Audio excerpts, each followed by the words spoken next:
Semoga kalian selalu dalam keadaan sehat walafiat. Amin. Karena itu, jangan lupa untuk selalu bersyukur dan tetap semangat. Baiklah, sebelum kita mulai, marilah kita bersama-sama berdoa.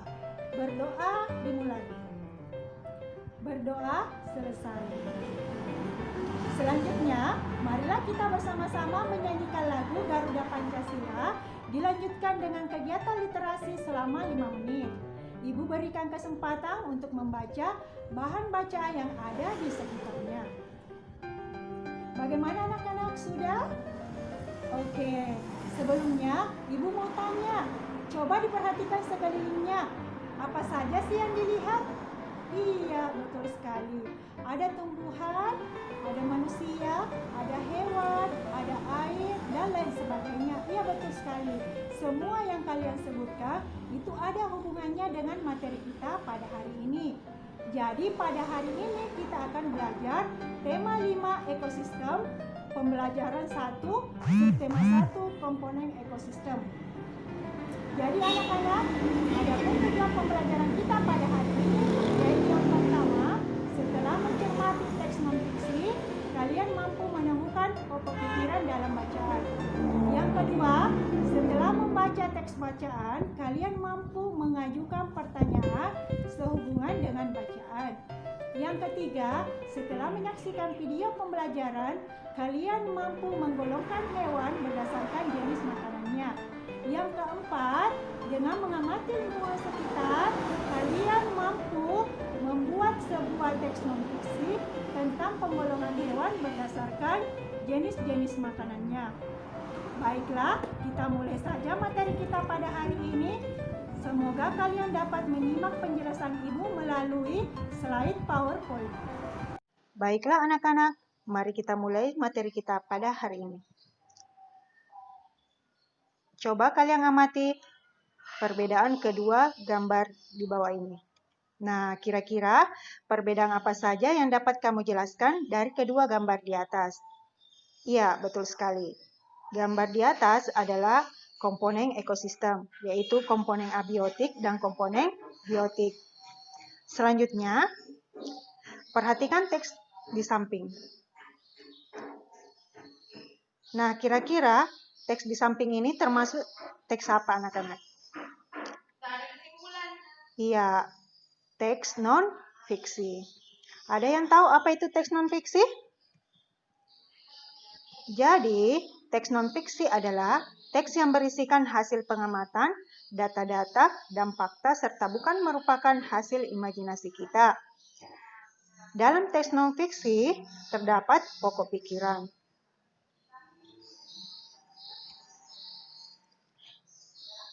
Pokok pikiran atau pikiran utama adalah topik yang dikembangkan menjadi sebuah paragraf. Pikiran utama ini dinyatakan dalam kalimat utama. Dalam paragraf, pikiran utama berfungsi sebagai pengendali keseluruhan paragraf. Anak-anakku, ada yang tahu ada berapa macam paragraf? Iya, mari kita lihat. Berdasarkan letak kalimat utama dalam sebuah paragraf, ada 3 jenis, yaitu paragraf deduktif, yaitu paragraf yang kalimat utamanya terletak di awal paragraf. Kedua, paragraf induktif, yaitu paragraf yang kalimat utamanya terletak di akhir paragraf. 3, paragraf campuran, yaitu paragraf yang kalimat utamanya berada di awal dan di akhir paragraf. Bacalah paragraf di bawah ini. Berdasarkan letaknya, ekosistem dapat dibagi menjadi 2 jenis, yaitu ekosistem darat dan ekosistem air. Ekosistem darat adalah jenis ekosistem yang letaknya berada di daratan. Ekosistem darat dapat dibagi lagi menjadi beberapa jenis sesuai dengan ciri khas daratannya. Misalnya ekosistem hutan, padang rumput, gurun, taiga, dan tundra. Nah, anak-anak, kira-kira ini pokok pikirannya berada di mana ya? Iya, betul sekali. Jadi, pokok pikirannya terletak di awal paragraf. Berarti, paragraf ini termasuk paragraf deduktif. Betul sekali. Nah, anak-anak, kira-kira kalau ekosistem darat, hewan apa saja sih yang ada? Iya, betul sekali. Ada sapi, kerbau, kambing, dan lain sebagainya. Hewan-hewan tersebut dibedakan berdasarkan jenis makanannya. Coba baca teks di samping dengan seksama. Baik, berdasarkan teks di samping, anak-anakku akan menyusun sebuah pertanyaan dengan memperhatikan kalimat tanya, penggunaan kata baku, dan penggunaan ejaan bahasa Indonesia yang baik dan benar. Baik, kita lanjut. Jenis makanan hewan. Jenis makanan hewan itu dibedakan menjadi dua.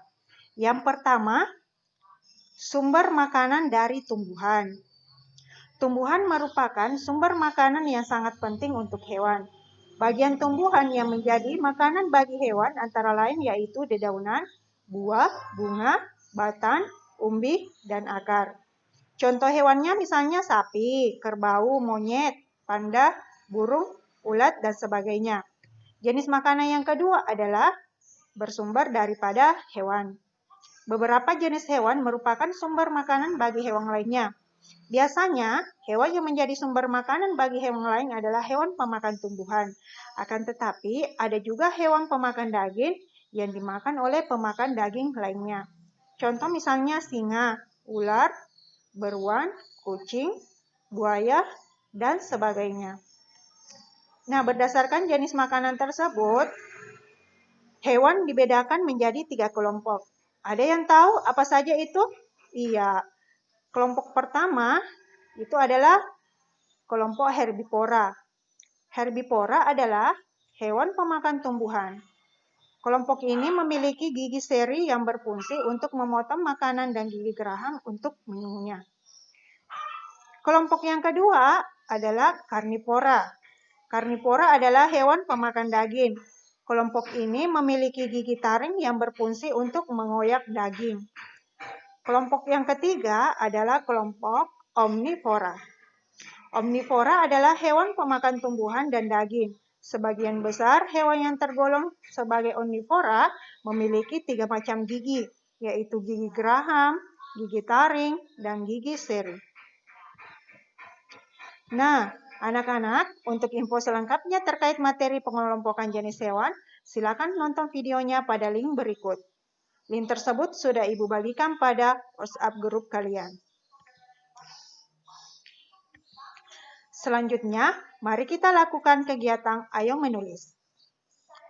Untuk lebih memahami terkait dengan teks non-fiksi dan penggolongan hewan berdasarkan jenis makanannya.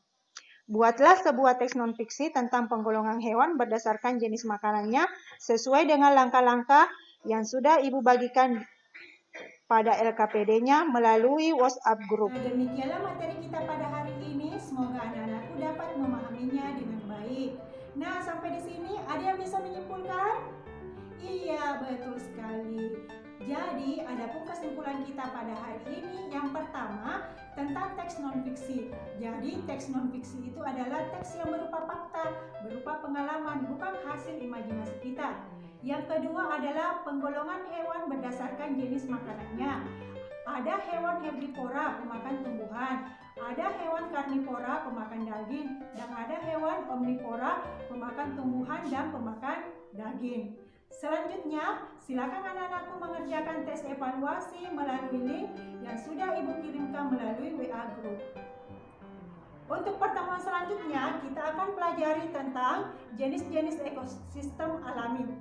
Ibu berharap kalian sudah punya pengetahuan, baik itu dengan membaca melalui buku ataupun mencari lewat Google.